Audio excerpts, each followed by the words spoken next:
ಅಂಬಿಕಾ ಇಲ್ಲ ಅನ್ನೋದನ್ನು ನಾನು ಯಾವತ್ತೂ ನಂಬಲ್ಲ. ಎಲ್ಲರಿಗೂ ಅಂಬಿಕಾ ಪ್ರಪಂಚದಲ್ಲಿ ಒಬ್ಬರು.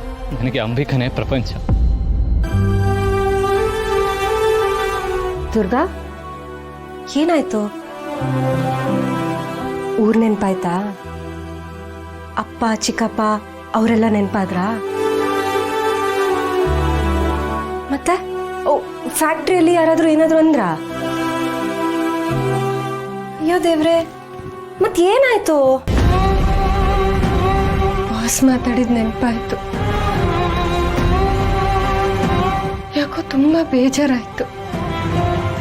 ಕೆಲವು ಸಲ ಕೆಲವ್ರನ್ನ ನೋಡಿ ಅವ್ರಿಗೇನು ಸಮಸ್ಯೆ ಇಲ್ಲ, ದುಡ್ಡು, ಆಸ್ತಿ, ಅಂತಸ್ತು, ಒಳ್ಳೆ ಕೆಲಸ ಎಲ್ಲ ಇದೆ ಅನ್ಕೋತೀವಿ. ಆದ್ರೆ ಅವ್ರವ್ರ ನೋವು ಅವರಿಗೆ ಗೊತ್ತಿರುತ್ತೆ ಅಲ್ವಾ?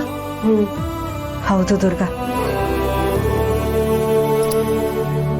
ಅವ್ರ ನೋವು ನಂಗೆ ತುಂಬಾ ಚೆನ್ನಾಗಿ ಅರ್ಥ ಆಗುತ್ತೆ.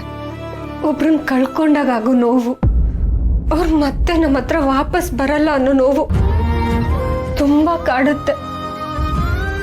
ನಮ್ಮಮ್ಮ ನನ್ನನ್ನು ಬಿಟ್ಟು ಹೋದಾಗ್ಲೂ ನನಗೆ ಹೀಗೆ ನೋವಾಗಿತ್ತು. ಆದ್ರೆ ನಮ್ಮಮ್ಮ ವಾಪಸ್ ಬರಲ್ಲ ಅಂತ ನನಗೆ ಗೊತ್ತಿತ್ತು. ಆದ್ರೆ ಅಕ್ಕ ಇದ್ರು ಇಲ್ಲೇನೋ ತರ ಆಗೋಯ್ತು. ನಾವು ತುಂಬಾ ಇಷ್ಟಪಡೋರ್ನ ಕಳ್ಕೊಳ್ಳೋದು ಅಂದ್ರೆ ನಮ್ಮನ್ನ ನಾವೇ ಕಳ್ಕೊಂಡಾಗೆ. ಕ್ಷಮಿಸು ದುರ್ಗಾ, ನಾನು ನಿನ್ನನ್ನು ಇಲ್ಲಿಗೆ ಕರ್ಕೊಂಡು ಬರೋವಾಗ ನಿನ್ನ ಅಕ್ಕನ ಹುಡ್ಕೋದಕ್ಕೆ ಸಹಾಯ ಮಾಡ್ತೀನಿ ಅಂತ ನಾನು ಹೇಳಿದ್ದೆ.